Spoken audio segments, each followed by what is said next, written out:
Bem-vindos a mais um episódio do Egas Talks. Egas Talks é um podcast do Egas e da Agavi. A Agavi é uma associação portuguesa que tem como objetivo a promoção da gastronomia e dos vinhos. Hoje estamos aqui em Cascais com o João Matos, um empreendedor na área da restauração, construiu de raiz um restaurante que não era este e agora tem o IFAN, um dos melhores, se não o melhor, restaurante de Cascais. Olá João, bem-vindo. Olá João, Como estás? bem obrigado por terem vindo a Cascais, nem sempre é fácil cá chegar, parece que passam sempre por Lisboa e nunca fazem um desvio. Não, nós a vida do Porto não passámos por Lisboa, nem pensar, virámos antes. Olha João, o que é que eu gostava? Tu tens o curso, só para dar aqui um bocadinho de orientação lá para casa, tu tens o curso de gestão, Certo? certo? Mestrado em gestão também. Não concluí, tenho pós-graduação em análise financeira e fiz cadeiras todas do Master of Finance, só não concluí a tese. Certo, estiveste numa consultora. Estive numa consultora E a depois mudaste para a fazer restauração. consultoria fiscal, depois decidi fazer o mestrado em finanças e a pós-graduação e depois surgiram as oportunidades e quando veio as oportunidades já não havia tempo para fazer a tese porque eu acho que a minha própria tese de mestrado e até o meu possível MBA está feito, é montar um negócio em Portugal, acho que não é pedir muito, acho que é assim o maior desafio que se pode ter hoje em dia nesta área. Sabes que aconteceu exatamente o mesmo comigo. Eu também comecei a fazer um mestrado, fiz tudo, ou seja, fiquei com a pós-graduação, mas não acabei a tese porque realmente aquilo já não estava a trazer benefícios e não precisei dar continuidade. Isto não é para Não, já pensei em pôr a inteligência artificial a fazer uma tese e acabar e ficar só com o canudo, mas vale o que vale hoje em dia, não é? Claro. Pronto, só para dar aqui um contexto, não queremos lá em casa que não acabem os mestrados, não é isso que estamos aqui a dizer. Não, de todo. Simplesmente, pelo menos eu não tive a capacidade de conciliar Mas as se quiserem coisas. vir fazer uma perninha 6 meses à restauração e depois fazer um relatório, também estão à vontade. E acho que faz todo sentido também. Também acho que faz todo sentido. Não, João, vamos voltar atrás. Estás no curso de gestão, pós-graduação em finanças, estás num cargo de consultoria. Como é que surgiu a oportunidade e como é que viraste para a restauração? Então é assim, eu comecei a licenciatura, depois tive o meu semestre de Erasmus na Dinamarca, tive lá o semestre todo de inverno, portanto fui a meados de agosto e vim a meados de fevereiro. E na altura já tinha tido fiscalidade e um dos meus professores disse, olha, tu até pensas bem a parte fiscal, sabes bem a parte contabilística, se calhar até fazia sentido tu enverdares uma carreira numa consultora. E eu na altura não sabia se queria auditoria ou se queria consultoria, efetivamente, e optei por ir para fiscal porque dava-me sempre as duas hipóteses, tanto fazia a parte de auditoria como fazia a parte de consultoria.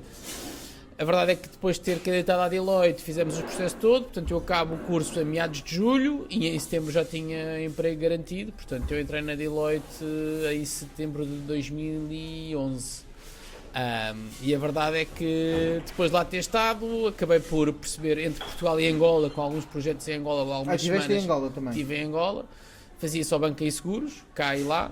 Depois de ter estado em Angola, que era um projeto mais de consultoria e menos de auditoria, como era cá, acabei por perceber que gostava mesmo era de consultoria. E na altura os projetos estavam todos fora e eu queria também fazer a parte de mestrado em finanças, porque o mundo financeiro sempre me entusiasmou. E acabei por verificar que estudar e trabalhar ao mesmo tempo não era rentável e não dava ou fazia bem uma coisa ou fazia bem a outra e portanto optei por sair e dar um passo ao lado e fazer a parte escolar, digamos assim. Na altura surgiu a hipótese de entrar numa sociedade num bar de praia e assim foi e portanto fomos para um bar de praia, pés na areia, não é? pés na areia, e uma filosofia completamente diferente. Eu na altura era só sócio e quando estou a estudar dou por mim, tivemos problemas societários enormes e dei por mim com uma empresa que tinha já uma dívida considerável e que tinha problemas estruturais grandes.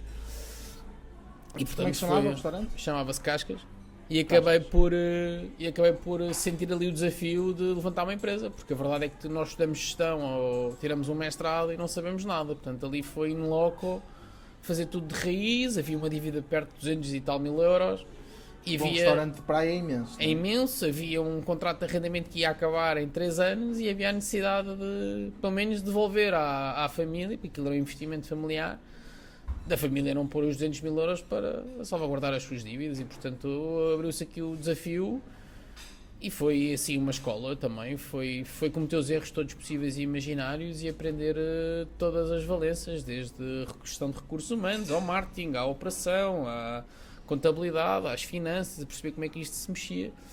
E foram tempos muito desafiantes, mas eu acho que foram tempos que me proporcionaram estar hoje onde estou e com as dinâmicas que temos e com o sucesso que também temos. Acho que é mais essa, eu, hoje em dia costumo dizer, eu mais do que empresário sou um consultor na restauração que olho para qualquer restaurante e sei perfeitamente onde estão os seus erros, onde estão as suas mais-valias e sei perceber se vai ter sucesso ou não vai ter sucesso. E portanto eu hoje em dia, quando viajo, tiro muitas ideias, mas também tiro muita percepção daquilo como é que as empresas e os negócios se montam. Pois, já lá iremos, porque nós falamos bastante até neste podcast sobre a gestão da restauração e como ela hoje ainda está muito longe daquilo que pode vir a ser, ou seja, e daquilo que são a gestão nas outras indústrias, mas eu queria ir a esse ponto, que é falar um bocadinho desse percurso, como é que foi pegar numa casa com essa dívida que tu falaste e como é que foi reestruturar e dar a volta, se é que deste a volta, e como é que foi pegar Sim. naquilo, ou seja, Primeiro o ponto homem foi... das finanças que se olha para os relatórios, mas depois tens que ir para a operação. Primeiro ponto foi fazer uma auditoria e perceber o que é que estava mal, não é? Nós a certa altura olhámos para o stock e o stock não correspondia efetivamente àquilo que existia. Depois foi os problemas fiscais que estavam associados e eu, como tinha acabado de vir de consultoria fiscal, olhei para o balanço e percebi logo que o balancete isto não está bem, não é? Portanto, olhando para as coisas não me faziam sentido e expliquei, olha, acho que falta isto, fomos regularizar as finanças, pagámos aquilo que tínhamos a pagar, uma regularização brutal, pusemos tudo certinho, porque eu acho que a certa altura aquilo que falta hoje em dia nos negócios é exatamente sermos corretos. E sermos corretos com o cliente, sermos corretos com o nosso staff e sermos corretos com a nossa dinâmica de operação de negócio. E eu consegui fazer com que isto fosse tudo correto. E percebi a certa altura que isto é um negócio de egos. E que nós hoje em dia olhamos para alguns chefes e eles cozinham aquilo que lhes dá na cabeça, ou seja, não querem saber se o cliente vai gostar ou não, se lhes faz sentido ou não, aquilo que eles vão cozinhar é aquilo que, principalmente nas estrelas Michelin, etc. Estamos a falar de muitos chefes que até há uns 5, 6 anos continuavam só a cozinhar aquilo que lhes dava nas ganas e, portanto, ou que lhes fazia sentido para eles, se o prato vinha mais cheio ou menos cheio, para eles não fazia sentido. E nós começámos a perceber aquilo que o cliente queria e começámos a modelar. Tanto é que tivemos ao início um problema com um chefe que me disse a certa altura, não fazes, sim senhor, então podes-te investir que eu vou assumir, porque o cliente queria. E tu é que assumiste a cozinha. E eu que assumi a cozinha, já tinha um gosto por comer e por cozinhar, mas a certa altura o cliente espanhol, nunca acho que me vou mais esquecer disto, pediu-me um hambúrguer, mas queria para o filho, mas queria que o queijo fosse por cima do hambúrguer e as batatas fritas à parte. E ele pôs-me o queijo por cima das batatas fritas e eu quando lhe pedi para ele reverter a situação, não, vem cá tu fazer. Ah é? Então espera aí, podes-te ir desfardar que eu assumo a tua posição. E desde então percebi exatamente como é que é isto de liderar pelo exemplo e de resolver estas pequeninas tricas de recursos humanos.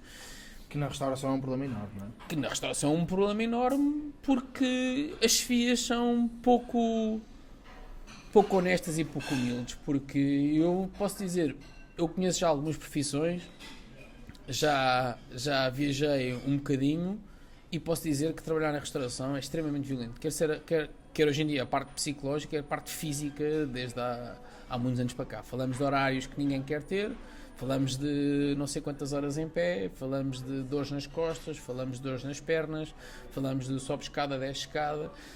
E a parte psicológica de trabalhar turnos, de trabalhar para alegrar o outro, para saber receber o outro. E isto, quando nós não estamos bem, é muito difícil de fazer. E não nos dá para, num escritório, como muitas vezes acontecia na Deloitte, tem que se mete os fones, está-se a fazer o relatório ou a fazer as suas contas nas folhas de Excel, nas páginas de trabalho e desligar. Ou seja, nós aqui não temos essa capacidade. Temos que ter não só a humildade de saber o que é que se passa com o outro e saber, está num dia menos bom e todos nós temos direito a esse dia menos bom. E atenção, é muito provável que muitas das reclamações que acontecem hoje em dia nos TripAdvisors e nos Googles que provenham de dias menos bons. E é legítimo que as pessoas tenham dias menos bons. Pois é, que uma pessoa está a atender o cliente e na verdade não tem que ser simpática para o cliente, não é? E depois a vida toda que está por trás uma pessoa nem pensa. quando tem um empregado, que às vezes é um bocadinho mais mal criado, mal criado não, porque má educação é uma coisa, mas é um bocadinho mais ríspido na resposta, uma pessoa não sabe o que está por trás. Certo. E isso é do grande saber de atender um cliente, não é? Ou seja, esquecer tudo o que está para trás e mudar o chip. Sim, o cliente não tem diz. que sentir. Não é? Infelizmente ainda não chegámos a este ponto e acho que com esta nova dinâmica de redes sociais, pessoas completamente concentradas numa vida que não é real e de falta de interação muitas vezes humana, eu acho que só tem tendência a piorar. Isso da parte que não é real é das coisas que eu tenho debruçado mais, que é quando uma pessoa empreende e vê um empreendedor, vê a parte boa, as frases feitas, mas tudo o que está por trás. Sim. Ou seja, nem as pessoas não têm noção. E mesmo hoje em dia a comunicação social também não favorece de nada, ou seja, nós hoje em dia vamos à procura daquilo que é o trigger point para disputar uma conversa, mas quer dizer, metade dos comentadores hoje em dia em Portugal não sabem minimamente como é que é gerida uma organização, como é que se gera recursos humanos, como é que é gerida a parte política, como é que é gerida se calhar a sua própria casa, e não tanto tem a capacidade de chegar a um meio de comunicação e opinar sobre tudo e opinar sobre toda a gente sem ter a mínima noção. E eu acho que é isto que muitas vezes falha, é falta de competência, falta de humildade para entender o outro. E nós temos de ser capazes de saber aprender e de interagir de forma dinâmica e a certa altura ter espírito crítico, que eu acho que é aquilo que falta. Ainda esta manhã ouvia sobre o exame de português do 9º ano. Hoje em dia, 60% ou 70% do teste que é em resposta múltipla, cada vez se escreve menos, ou seja, um miúdo hoje em dia de 14, 15 anos mal sabe escrever. Em português, quanto mais em inglês, não é? E portanto todos fixados a... E eu quando estudava adorava a escolha múltipla, pelo menos quando não sabia, ou copiava de lá, ou tirava a sorte, pelo menos 25% de hipóteses. Eu ia no carro e estava a pensar, bem, qualquer dia escrevem em emojis, ou uma coisa assim de género, mete o coração, mete a carinha com o smile, e qualquer dia começar a escrever em emojis. E eu acho que estamos a desvirtuar tudo aquilo que era bom e que agora está a ficar menos bom. No entanto, só para dizer que eu, enquanto estudante, adorava as escolhas múltiplas. Okay. Acho que isso era importante, que aquilo era 25% certo, mas a certa altura há escolhas múltiplas que podem ser mal executadas, que acho que foi o caso. Claro, acho que foi o caso de uma escolha muito mal executada, porque havia duas possíveis respostas. Claro. Porque a certa altura acho que já nem é capaz. Essas eram as melhores, que ao menos tinha sempre certo. Pois, não sei não, porque havia uma resposta que estava certa, a outra estava menos certa, pelos vistos. Não, mas quando eles fazem isso, pelo menos era a ideia que eu tinha, é quando há uma resposta, eles eliminam essa resposta e toda a gente tem certo. Pois, não sei, já não digo nada. Olha, saindo agora dos exames e voltando aqui ao passo. Então, o Cascas, conseguiste dar a volta? Vocês acabaram por fechar o Cascas? Já não tens Cascas, não é? Não tenho, entretanto houve aqui situações também com o senhorio percebeu que aquilo começava a dar dinheiro e o senhorio quis ficar com o negócio, portanto foi basicamente isto. Mas sim, foram tempos desafiantes, tivemos que fazer uma mudança radical do menu, tivemos que o tornar muito mais fresco, porque aquilo que eu não lá cheguei não era relativamente a minha cara. Depois... E começaste tu a debruçar sobre a cozinha também. Comecei a ir para a cozinha e comecei a perceber que era possível montar um restaurante de fora para dentro e não de dentro para fora. O que é que eu quero dizer com isto? Que era possível quem fazia o serviço definir qual era a emenda do restaurante, porque a verdade é que quem vende é quem está cá fora. Portanto, eu posso ter um prato que é menos conseguido, mas que eu gosto muito dele e vou vendê-lo porque o funcionário tem mais ligação ou gosta mais daquele prato. Isto é como aos vinhos, não é? Ou seja... É exatamente como aos vinhos, aliás. Nós aqui no IFA hoje em dia, e vendemos mesmo muitas garrafas de vinho, nós aquilo que dizemos é efetivamente aos distribuidores, os funcionários vão vender aquilo que eles gostam. Esqueçam. Claro. Bem podes dizer que é aquele tema dinâmica de melhor, o outro tem mais desconto, o outro é mais favorável. No final do dia eles vão vender aquilo que eles gostam, até porque a satisfação do cliente é a satisfação ao nível da gorjeta. E portanto, isso tem um grande impacto. Claro. Não, e é muito mais fácil vender uma coisa que uma pessoa gosta do que vender uma coisa Sim, claro, mas eles aqui têm carta branca para vender aquilo que eles gostam e mesmo se o cliente não gostar, eles têm carta branca para trocar e para melhorar a experiência do cliente. Boa. Estás a falar agora do IFAN e era bom. Então como é que foi esta transição Cascas IFAN? Pronto, o senhorio andou-nos aqui um bocado a engonhar e tal, não ia renovar. Pá, nós tínhamos 10 funcionários na altura e chegou ao final do ano e disse, pá, não, deixa estar, ficamos com isto. Pronto. Na altura surgiu esta hipótese, pegámos outro espaço, nós sempre achámos a Baía de Cascais um sítio premium, achamos sempre que esta vista é impagável. E estão a ver, nós temos algumas imagens lá em casa, espero que estejam a ver agora, quer dizer, o IFAN é em cima da Baía de Cascais. É verdade. Aliás, eu costumo dizer, o IFAN teria um sucesso maior ainda se tivesse uma esplanada com sol. Não tendo, vendemos menos cerveja e menos vinho, mas se houvesse, era brutal. Acho que é aquilo que nos falta no negócio da restauração é sol. Mas nós, com aquilo que já... Pessoalmente eu, com aquilo que já viajei, consigo associar isto a uma Croácia, a um sul de França, Sardenha, Sicília, Tel Aviv. São essas as suas inspirações. Tel Aviv. Pá, nós olhamos para isto, e isto realmente merecia ser cuidado de outra maneira, merecia ter outra estratégia. Acho que Cascais, quer dizer, quem se senta nesta varanda e olha para a Bahia quase consegue ver a ponte 25 de Abril, percebe o potencial desta costa e o potencial de marketing internacional que isto pode ter para o turismo. Então, mas pegaram nisto, portanto, na altura pagámos outro espaço e achávamos que fazíamos aqui umas obras de lavagem. Mas a certa altura começamos a partir paredes, começamos a perceber que estava tudo podre, começamos a perceber que os esgotos não funcionavam, a água estava velha, tubagens velhas, a eletricidade falhava por todos os lados. Começamos a partir e foi sempre a escavar até no orçamento. Portanto, nós aqui fizemos a obra toda de raiz, limpámos tudo o que era esgoto, fizemos o esgoto de raiz, água de raiz, eletricidade de raiz. Achávamos que íamos só ter 2 a 3 meses de obra, tivemos 7 meses.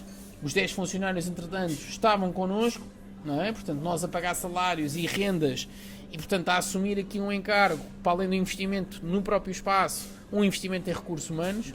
Porque eu tinha sempre aquela... Ficaram todos contigo sempre. Todos. Porque eu tinha esta sensação. Era muito mais difícil para mim abrir um novo negócio sem eles do que a ir à procura de novas pessoas para trabalhar. E, portanto, quando nós começámos já a trabalhar com outras dinâmicas e com outras rotinas de trabalho. A certa altura, eu acho que é isso que faz manter uma equipa e tornar o negócio muito mais favorável. Porque as dores de crescimento do negócio que abre são muitas quando a equipa não é uma equipa, ou quando são só personalidades individuais numa primeira fase. E esta transição, ou seja, este começar foi muito duro, não é? Foi porque nós víamos muito dinheiro a sair, tivemos que pedir empréstimos, tivemos que pedir ao sócio, a um dos sócios que entrasse com dinheiro e, portanto, fomos vendo as coisas a acontecer. Depois começámos a perceber que para o sítio onde nós íamos tínhamos que ir investir em loiça, portanto investimos em Costa Nova, a nossa loiça toda Costa Nova. Nós gastamos milhares de euros em loiça todos os anos, percebemos que os copos tinham que ser bons, tinham que ser shot Witzel, os copos de vinho, percebemos a dinâmica toda tinha que ser, as mesas têm que ter uma mesa com madeira maciça à séria, mármore, portanto havia um conjunto de coisas que nós tínhamos que dar dignidade e, portanto, esta dignidade do espaço também é a dignidade daquilo que nós mostramos deste espaço, que é esta Baía e esta localização. E mais uma vez, entraste aqui, foste tu que cozinhaste a carta, Fui eu que cozinhei a carta, portanto a nossa cozinha é composta por nepaleses e filipinos. O mais antigo saiu agora e, portanto, não consigo introduzir nenhum português porque é muito difícil eles acreditarem no chefe. Porque aquilo que acontecia no passado, quando eu era só investidor no bar de praia, é que a certa altura os nepaleses e os filipinos faziam tudo e o chefe só mandava limpar. Portanto, a certa altura percebes, não vou pagar a um chefe quando a única coisa que ele faz é estar ali a mandar dicas e os outros é que fazem e os outros é que ainda limpam. Portanto, então são exclusivamente filipinos e nepaleses por questões de ego. Porque em termos de valores... Porque a certa altura percebemos a dinâmica das equipas e a equipa que ganha não se mexe e, portanto, ficámos com isto. Eu tenho muita vontade de lhes dar outra capacidade e outra formação. A verdade é que as pessoas foram evoluindo e conseguiram interpretar a nossa mensagem e conseguiram interpretar aquilo também que o cliente queria. Não, digo isto para perceberem lá em casa também, porque o que vai suscitar aqui ele deve ter filipinos e nepaleses só por causa de custo. Mas não é. Se calhar até pagas mais...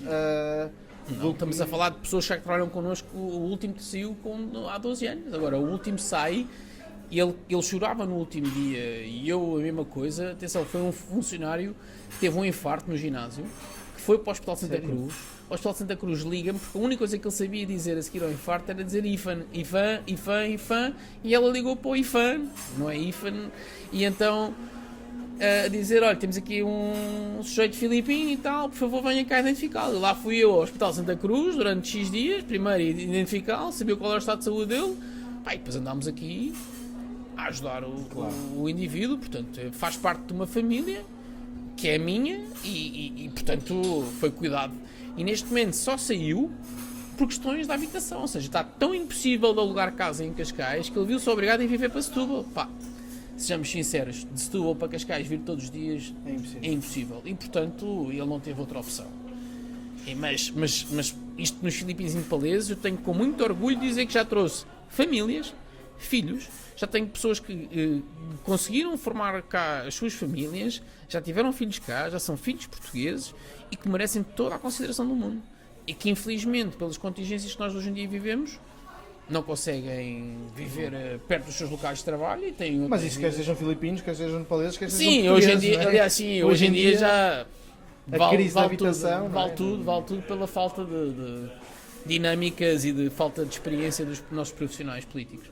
Antes de irmos ali uma rubrica interessante que nós temos, eu gostava de ir um bocadinho a fundo neste teu percurso, perceber como é que tu, ou seja, estavas na parte fiscal, passaste, mas eras novo, ainda és novo, não é? Como é que tu seguiste este processo, como é que tiveste a força para encarar toda esta resiliência de continuar sempre na restauração e quem é que foram as tuas inspirações, ou seja, quem é que te ajudou muito neste processo? Bom, é assim, o primeiro ponto foi perceber qual era a dinâmica do negócio, ou seja, eu não vou vender nada que não consuma, primeiro ponto, ou seja, eu não vou andar aqui a fazer coisas que não gosto. Mas eu diria que a minha maior inspiração foi exatamente ver mesas cheias por todos os restaurantes onde eu vou, ou seja, eu conseguia captar num restaurante quando chegava a Nova Iorque e percebia a dinâmica daquela mesa e percebia efetivamente o que é que fazia sentido, ou seja, eu continuo a achar que o negócio bem analisado, que aquilo que eu gosto não é de restauração, a restauração acabou por ser uma paixão a certa altura, mas aquilo que eu gosto é de gestão e de gerir e portanto aquilo que nós fizemos foi perceber que eu não posso ter um nicho de negócio, eu tenho que trabalhar para as crianças e para os avós e portanto nós trabalhamos dos 8 aos 80, digamos assim, trabalhamos o sexo feminino e o sexo masculino e portanto tem que haver componente fresca, escura, saudável, mas também tem que haver outro tipo de comida que puxe vinho, cerveja, cocktails, portanto nós fizemos uma análise e conseguimos introduzir aqui uma dinâmica. Nós temos de ter comida para o vegan, para o flexitariano, para o peixívoro, para a pessoa que só come carne. Porquê? Porque isso faz com que uma mesa de 20, as 20 pessoas possam ter alergias, possam ter opções de alimentação diferenciadas e nós vamos conseguir sentá-los todos à mesa. Porque isso é muito difícil, não é? Eu não consigo ir com um sushi com uma pessoa que não come arroz, não é? Ou que não come peixe cru, claro. Não é? Portanto, há aqui uma panóplia de pratos que satisfaz toda a gente. Portanto, esta capacidade de observação, de gestão, de perceber como é que as coisas se fazem a nível de montar fichas técnicas, montar produtos e como é que isto pode ir montando o negócio, fez com que nós hoje em dia sejamos não só um restaurante, mas também uma empresa de gestão, mas de restauração. Pegaste num ponto ótimo, que é a parte da gestão, que é onde vamos entrar a seguir, mas antes disso temos a rúbrica Panela de Pressão.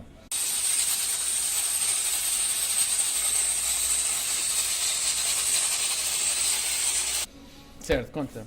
A rúbrica Panela de Pressão é uma rúbrica que nós temos, onde vamos fazer 4 ou 5 perguntas e vai ser como a panela de pressão, quando tu a ligas ela começa devagarinho e depois no fim aquilo está...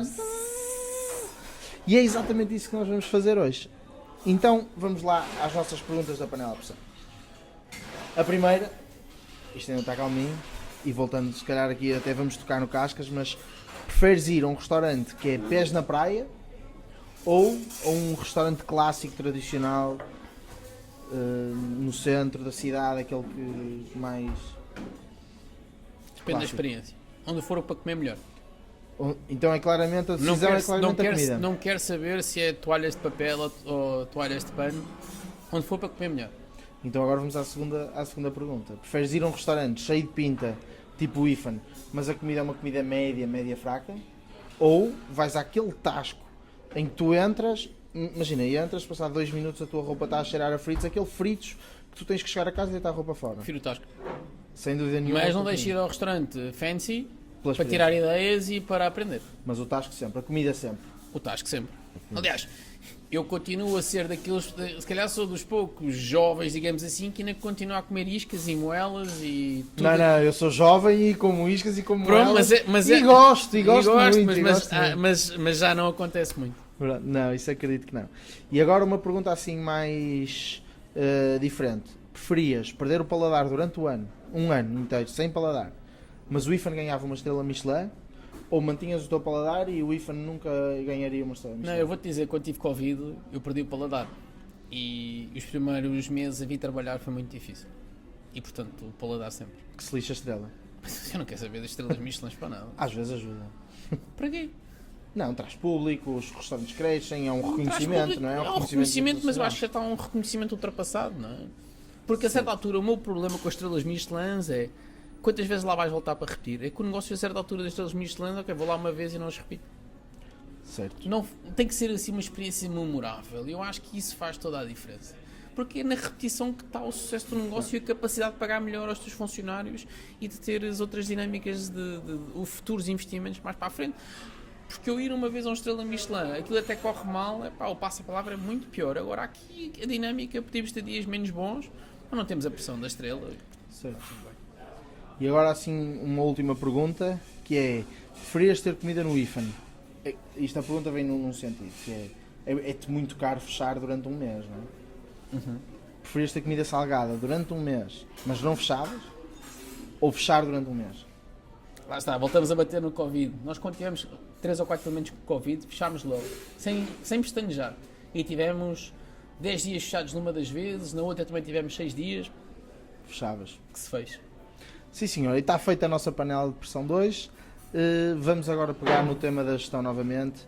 João, uma das coisas que nós também estamos a ver no que o EGA está a tentar promover e mesmo eu enquanto empreendedor nesta área também, procuro muito e é as técnicas de gestão hoje em dia usadas na restauração. Partilhas da minha opinião que a restauração é um setor e uma indústria muito atrasada versus a gestão que é feita noutras indústrias, em termos de controle de gestão, de análise financeira. Partilhas dessa minha opinião ou não? Sim, apesar de estarem a aparecer novos grupos, eu acho que tornou-se um negócio de moda e, portanto, qualquer pessoa achava que tinha meia dúzia de milhares de euros, seja 20, 30 mil euros, vou investir num restaurante, que aquilo dá dinheiro, que está tudo certo. Ou vem para bem, ou então vai correr sempre mal. Eu acho que nestas coisas, eu acho que é preciso ser consciente com aquilo que se passa. Nós temos que ter a noção de que estamos a desvirtuar tudo aquilo que é a nossa gastronomia e, portanto, eu volto a tocar nas iscas e nas moelas. Cada vez há menos restaurantes onde se possa comer isso. Eu vejo restaurantes tradicionais a serem substituídos por um estilo de comida que não nos vai ajudar no futuro, digamos assim. O consumo, batalhando na questão do vinho, como é que é possível nós vendemos mais vinho numa alimentação que cada vez tem mais restaurantes mexicanos, restaurantes asiáticos, restaurantes italianos, cujas próprias cartas de vinho já trazem outros vinhos italianos? Esta nova gastronomia traz-nos problemas até para vender o nosso próprio vinho, porque o consumo de vinho tinto está a cair. Eu, se for um sushi, dificilmente acompanho com um vinho tinto, só se for um vinho tinto fresco, mas eu que tenho conhecimento. Claro. Porque quem não tiver conhecimento nunca pede. Vai à procura de um rosé, vai à procura de um branco e vai à procura de um espumante em última instância. Mas vinho tinto fresco. Não, é um peixe, tem que ser com vinho branco. Não tem. Há vinhos tintos que até podem acompanhar. Como é óbvio. As pessoas não conhecem. Tem que ser servido também à temperatura certa. Claro. Que é outro problema que também acontece muitas vezes na restauração. Agora, esta nova dinâmica de gastronomia para a qual estamos a caminhar, eu acho que está a penalizar também o setor do vinho. Porque se olharmos para uma questão do mexicano, diz-me uma vez que tenhas ido a um mexicano e que tenhas bebido uma garrafa de vinho. Nunca. Sempre e eu, atenção, eu adoro comida asiática, mexicana, italiana, adoro tudo isso. Mas acho que a certa altura nós temos que perceber onde é que nós estamos. Nós estamos em Portugal, nós temos que fazer, com esta dinâmica de turismo, nós temos que saber fazer aquilo que são as nossas raízes. E nós perdemos essa capacidade. Eu concordo contigo. E agora um bocadinho mais a fundo, que é a parte da gestão pura e dura da coisa. Eu continuo a dizer, aliás, voltando à questão do MBA, eu acho que este é o meu MBA porque isto é uma empresa, não é um restaurante. As pessoas metem o rótulo de restaurante e que é gerido na base da tasca. Isto é uma empresa. paga tudo na sua, aquilo que está nos seus contratos, é organizada todos os dias, todos os dias é colocado o IVA de parte, todos os dias há um chefe de compras que faz as compras, há uma análise de rácios, há uma análise de balancetes, há uma análise de balanços, há uma análise feita até por alguns consultores fiscais que nós vamos ouvindo, a saber se está tudo dentro da lei. Portanto, nós somos uma empresa, nós pela nossa dinâmica já somos considerada uma pequena empresa, nós temos 30 colaboradores, e aquilo que nós efetivamente tentamos trazer para este negócio, porque eu não sou escravo da restauração, aquela coisa que tinha que ir às compras às 6 da manhã, ir para trás da caixa às 8 e isso ficar... acabou também, não é? Ou seja, isso tu não tens isso. Isso não quero isso, eu quero ter uma vida descansada. Aliás, sim, mas é possível e é isso que eu estou... É algo que eu tento um bocadinho também no que faço no meu dia-a-dia, tentar mostrar que isto é uma realidade, é que já não é preciso ter um restaurante e ser isso, não precisa de ser isso. Não, mas é preciso, o que eu digo é preciso lá estar. Certo? É preciso, quando as pessoas dizem, mas qual é o seu horário? Não tenho horário, ou seja, voltamos, por exemplo, à questão da panela de pressão. Se eu disser que não tenho um horário, os funcionários nunca vão saber a que horas é que eu venho. Portanto, posso vir a um sábado de manhã, como posso vir a um sábado à noite, como posso vir segunda-feira. Não tens que estar cá sempre. Não tenho que cá estar sempre. Óbvio que aquela coisa do olho do patrão engorda a conta. Até podia ser verdade e até Ninguém está a dizer que eu também acho que é. Agora, mas também há maneiras do patrão olhar. Agora, o que eu acho é que há maneiras de estar neste tipo de negócios e a maneira mais correta para mim é ser uma pessoa que sofre as dores dos próprios colaboradores, que percebe as limitações do seu negócio, que percebe onde está a acontecerem alguns erros, onde está realmente a correr muito bem, mas acima de tudo perceber que isto é como uma organização normal. E portanto tem recursos humanos, tem operação, tem marketing, tem contabilidade, tem finanças. Portanto, tudo isto, no final do dia, eu sou o maestro destes setores todos funcionarem. E como em qualquer empresa, também consegues ter acesso e estar de olho nisto tudo, sem precisar passar aqui o dia todo. Certo, hoje em dia, com a história dos TPAs, aliás, se me disseres, é para receber tudo em cartão, venha tudo em cartão, eu não preciso do cash para nada. Eu se pudesse não ter...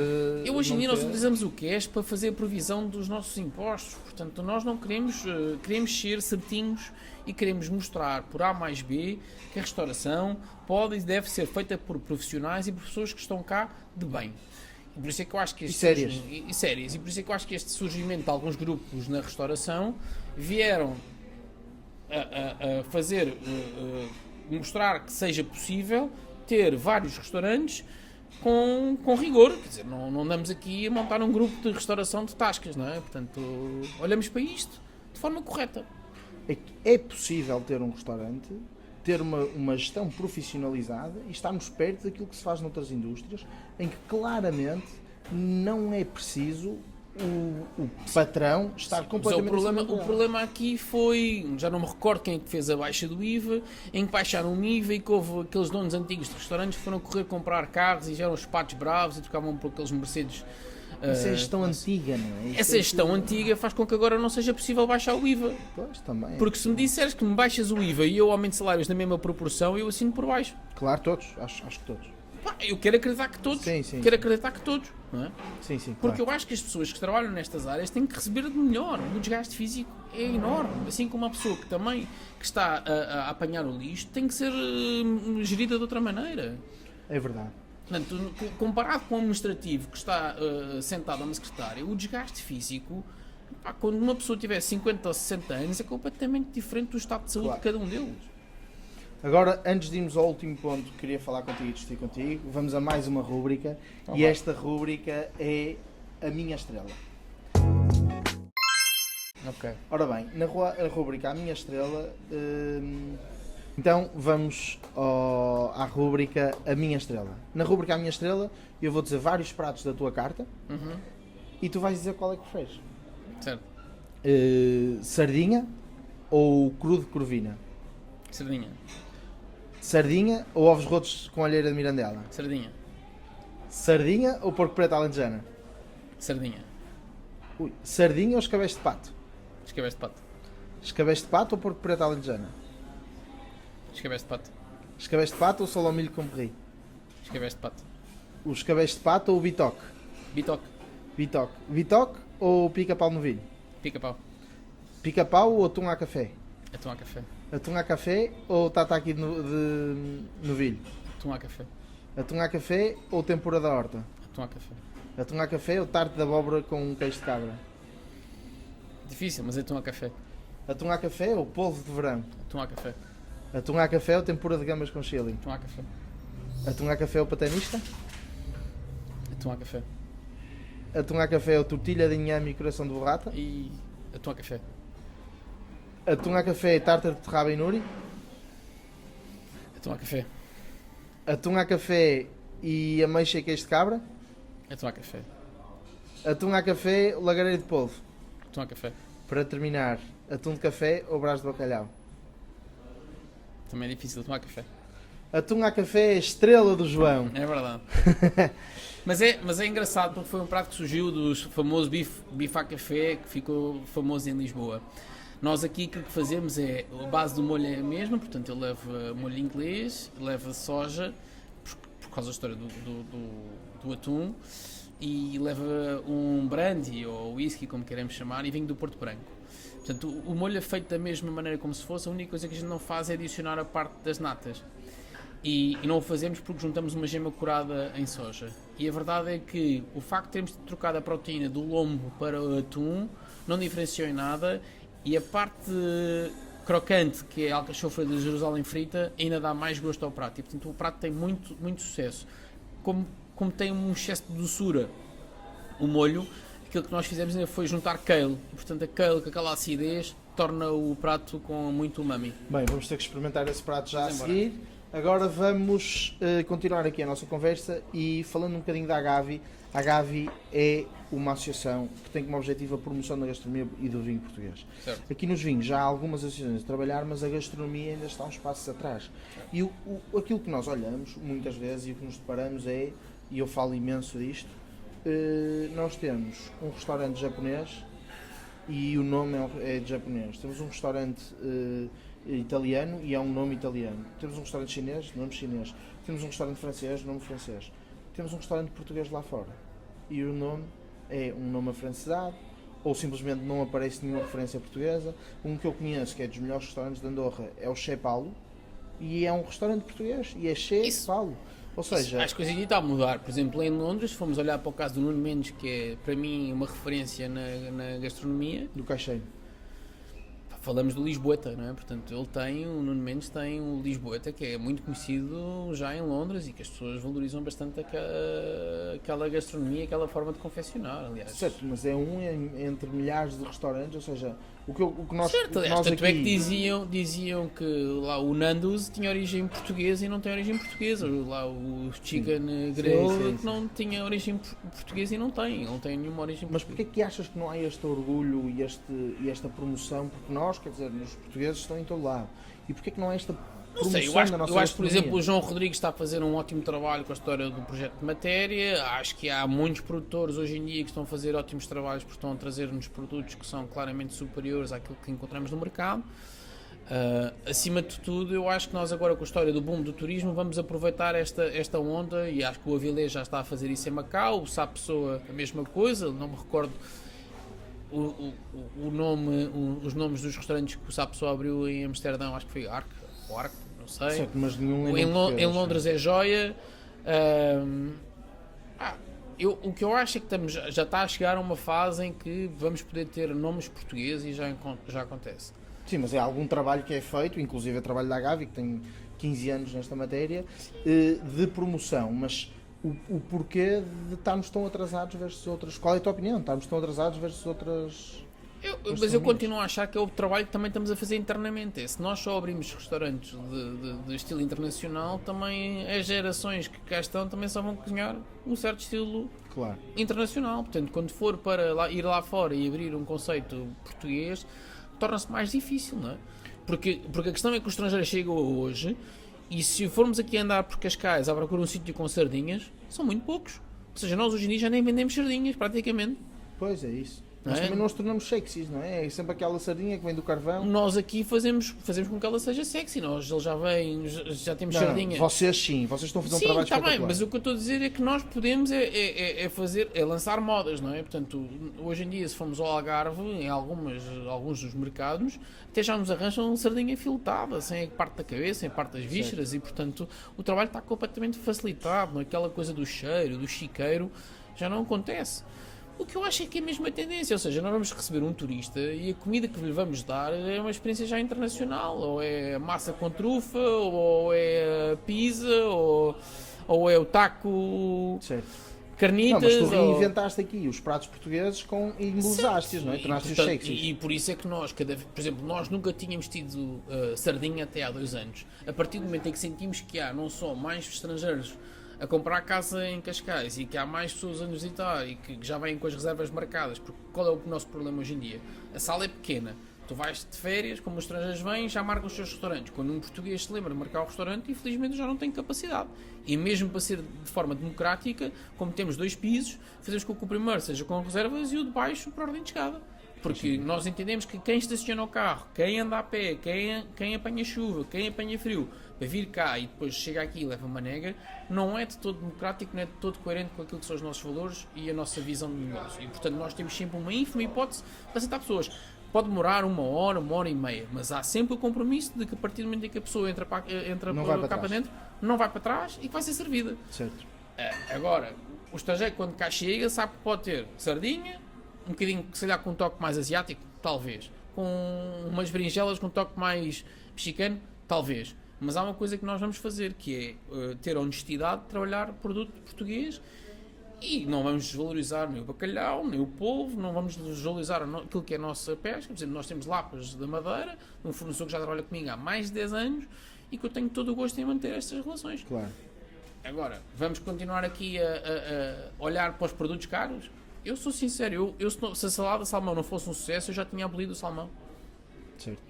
Porquê? Porque nós não estamos a dar capacidade de resposta aos nossos pescadores que têm besucos para vender, sardinha para vender, salmonetes. Portanto, nós hoje em dia, aquele peixe que é fantástico, cavalas, desvalorizamos por a facilidade com que é comer salmão hoje em dia. E alimentamos uma indústria, uma importação que não nos faz bem, quer seja do ponto de vista económico, quer seja do ponto de vista de saúde. Antes de irmos para a última rúbrica, tenho uma pergunta sobre o teu futuro, ou seja, quando é que achas que é o teu futuro e como é que achas que é o teu futuro aqui no IFAN, e se achas que já atingiste o teu pico? Não, isto é assim, isto é sempre, é como a maratona, e eu já corri algumas e gosto hoje em dia de fazer muita corrida na montanha. Eu não gosto de passar para outros negócios sem estar estável naquele que hoje em dia estou. Ou seja, nós hoje em dia fazemos 7 anos este mês, nós hoje em dia não temos dívida, nós hoje em dia conseguimos pagar bem aos nossos funcionários, conseguimos dar 2 folgas, conseguimos dar horários coerentes com a situação familiar de cada um, e portanto esse foi o caminho que nós traçámos, foi que nós não nos iríamos aventurar sem estar estáveis, porque eu acho que muitas vezes aquilo que acontece em Portugal é que começamos a abrir e vamos fazer isto, vamos fazer aquilo outro e depois não temos sumo nenhum, não temos base nenhuma e podemos estar aqui a cometer aqui alguns erros. E portanto nós aquilo que achámos foi que chegámos aos 7 anos e está na altura de poder fazer coisas diferentes. Eu acho que vamos fazer coisas diferentes no início do próximo ano, ainda não é certo, vamos fazer coisas diferentes e eu, enquanto gestor, estou sempre a aprender, ou seja, o que é esta coisa de ter 2 negócios, não sei, mas eu vou encarar isto da mesma maneira que outros chefes e até, por exemplo, o Olivia faz, que é, eu vou andar em todos e vou tentar dar uma perna em todos. Agora há uma certeza que eu tenho este já resolvido e no dia em que sentir que este está a correr mal, eu volto aqui a dar uma mão a este e fica o outro mais para a frente, porque há este problema, ou seja, estas dores de crescimento são legítimas e temos que passar pelo processo. Portanto, aquilo que eu mais gosto é gerir. E se num dia disseres, olha, tens que fechar este ou tens que mudar de vida, eu não tenho problema, volto se for necessário, uma profissão de carreira em que tenha que começar outra vez por baixo, tenho que fazer os passos a passos para conquistar. Eu hoje em dia sou muito mais capaz de olhar para o negócio da Macro, da central de cervejas, de um produtor de vinhos e consigo olhar para o negócio e perceber, se vamos por este caminho nós não vamos fazer vendas. Portanto, temos estes problemas, Eu tenho a certeza de que há outras coisas onde a gente pode ir e pode fazer melhor absorção de negócio. Tenho uma visão muito mais 360 do que tinha quando comecei. Ou seja, nós hoje em dia, até enquanto sócios, temos a plena noção de que somos mais capazes e que temos mais estrutura e mais know-how e até mais reconhecimento por parte do mercado, porque somos uma empresa segura para apostar e para investir. Certíssimo. Vamos à última rúbrica, e a rúbrica é o menu João Matos. Qual é o teu terroir? Epá, já disse numa entrevista, acho que foi à Macro, que o meu prato preferido era cabeça de garopa cozida ou grelhada. Eu gosto muito das coisas simples. Eu não gosto muito que se complique as coisas. Eu hoje em dia, por exemplo, comprámos um enxarel esta semana. O meu jantar vai ser enxarel. É um peixe dos Açores que ninguém conhece, mas tem uma carne maravilhosa, é uma proteína rija, tem pouca gordura. Desde que seja feita de maneira simples, está tudo bem. Mas, por exemplo, eu adoro moelas, a origem do meu pai é da África e, portanto, adoro moamba. As tuas origens, as tuas raízes, o teu terreno, o que eu gosto é de forma mais simples e de forma mais honesta. Hoje em dia custa-me ir a um restaurante e pagar rios de dinheiro por coisas que eu sei que são baratas e que não merecem o valor ou melhor, que até são caras, mas que até nem merecem o valor que eu vou pagar. Porque eu digo sempre isto, ou seja, por exemplo, a história do carabineiro. Tem excesso, eu adoro carabineiro, mas tem todos os menus de Michelin, toda a gente trabalha o carabineiro, quer dizer, quando há a gama do Algarve, quando há camarão riscado, quando há a gama vermelha, porque há lagostins, e o carabineiro que está a preços absurdos, agora é o ex-libris da restauração. Não percebo. Por exemplo, adoro lapas em comparação com amêijoas, gosto mais de lapas do que de amêijoas, mas nem sempre é fácil, gosto mais de percebes do que amêijoas. E portanto aquilo que eu acho é que eu gosto de uma restauração simples. E quantas vezes, por exemplo, uma simples conserva não me satisfaz mais do que uma pizza ou que um sushi? Muitas vezes sim. Qual é a tua memória? De que aspecto? De vinho, de comida? Não, a tua memória nesta área, ou seja, aquilo que se lembrasse assim de uma memória no passado, um momento, qual é assim a tua memória? De infância até que te levou a chegar aqui? Olha, eu acho que a gente vai falar no Covid, eu acho que o Covid foi uma lição para todos nós e para mim foi uma lição dura, mas que eu já passei por algumas coisas. Já passei por um incêndio na praia, no bar de praia, em que de um momento para o outro, em pleno verão, tens isto cheio de turistas, podias faturar e de repente de um dia para o outro deixas de poder faturar. Já passei pela história que tive um infarto do colaborador e tive que andar a fazer durante 3 meses a escala dele, porque na altura estávamos a começar, tínhamos menos funcionários e eu tive que andar a fazer cozinha de chefia por ele. Já passámos a história do Covid, já passámos inundações a pontapé, já passámos,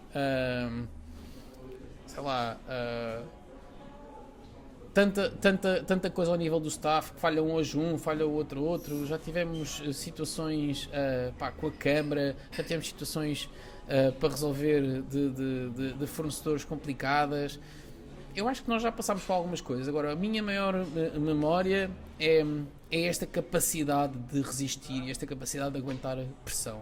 Porque não é fácil todos os dias receber 200, 300 pessoas e fazer com que este grupo mantenha-se coeso o suficiente para garantir que a experiência é melhor e que em dias menos bons nós conseguimos dar a volta.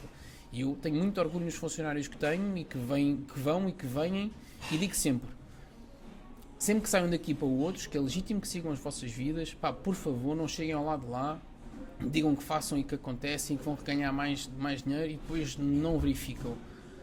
Façam a coisa de maneira que o passado mostre o caminho que vocês trilharam. E eu acho que esse caminho das maratonas ajudou-me a esta parte da resistência e gosto mesmo da dificuldade do desafio.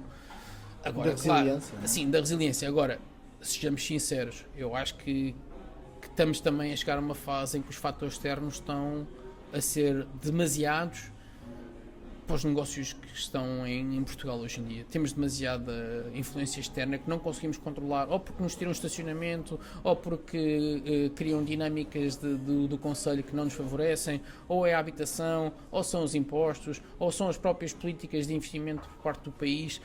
estamos a falar de vários fatores externos que podem pôr em causa o sucesso das empresas e de quem efetivamente cria valor. Pá, e eu continuo a dizer, eu sou um liberal social, acho que tem que haver aqui um cariz social sempre, mas acho que já fomos longe demais e acho que o país tem que inverter esta dinâmica. Quando sais do IFAN, onde é que tu vais ter as tuas refeições? Olha, o meu restaurante preferido é a Praia da Adraga. Tenho lá um restaurante inacreditável e que tem, lá está, a simplicidade. Percebes quentes, gambas frescas, tem ameijoas. Percebes quentes é uma coisa muito importante. É muito importante. Epá, eu odeio, não me deem percebes frios que eu fico É maluco. Não me deem gama do Algarve fria que eu fico Concordo. maluco. E portanto, pá, por favor, façam as coisas como deve ser. Epá, o peixe bem grelhado, pá, bons legumes, boas saladas, mas o meu restaurante preferido é a Praia da Adraga. O que é único em ti? O que é único? Eu acho que é a capacidade de saber ouvir o outro e saber pôr-me no lugar do outro. Se fosses um prato português, qual é que serias? Iscas. Iscas de bacalhau. Não, iscas. de porco ou de vaca. Certo. Sim, difícil E porquê? de comer. Porque eu sou muito reivindicativo naquilo que eu acho que estamos a fazer mal e, portanto, como eu não sou fácil de aceitar, porque estas ideias vêm do fruto da experiência e muitas pessoas que nos visitam, lá está ele, está-se a queixar. Eu não me estou a queixar, eu tenho que criar condições para que um todo cresça comigo. Eu sou responsável por um conjunto de elementos de fazer-se à vida e de fazer com que consiga trazer as suas famílias, consiga comprar as suas casas, consiga fazer... E, portanto, eu não me estou a queixar. O que eu estou a dizer é que olhem de maneira diferente para as coisas. Uma casa cheia, e tu sabes tão bem quanto eu, não significa estar a fazer mundos e fundos quando eu a seguir tenho imposições para pagar segurança social, tenho um valor acrescentado para pagar também todos os meses e, portanto, as pessoas, por natureza, vão achar aí aquele está cheio, está sempre a fazer dinheiro. Não necessariamente, porque se estivessem do lado de cá percebiam as dores, não é? Por exemplo, um forno que avaria e tem uma reparação, a máquina de gelo... Vão um mês vai um mês, porque eu digo sempre, quanto é que eu tenho que fazer para uma despesa extra? Por exemplo, uma despesa de 1000 euros, se eu tiver uma margem de 10, significa que eu tenho que faturar mais 10.000 euros só para fazer aquela despesa, para manter o mesmo lucro, porque senão aquilo vai-me diretamente à margem. Claro. E eu acho que é isto, eu acho que todos deviam passar por esta experiência na escola, e por isso é que eu sou a favor que as pessoas tenham literacia financeira, tenham literacia alimentar nas escolas, porque isto, a certa altura, pode fazer com que a próxima geração seja muito mais competente do que aquela que hoje é. Olha, João, muito obrigado. Obrigado, eu. Lá em casa, espero que tenham gostado. Sigam as nossas redes, Egas, Agavi, sigam o IFAN, venham visitar o IFAN e venham experimentar aqui a estrela do João, É verdade. que vão gostar de certeza. Muito obrigado e vemos no próximo episódio. Obrigado.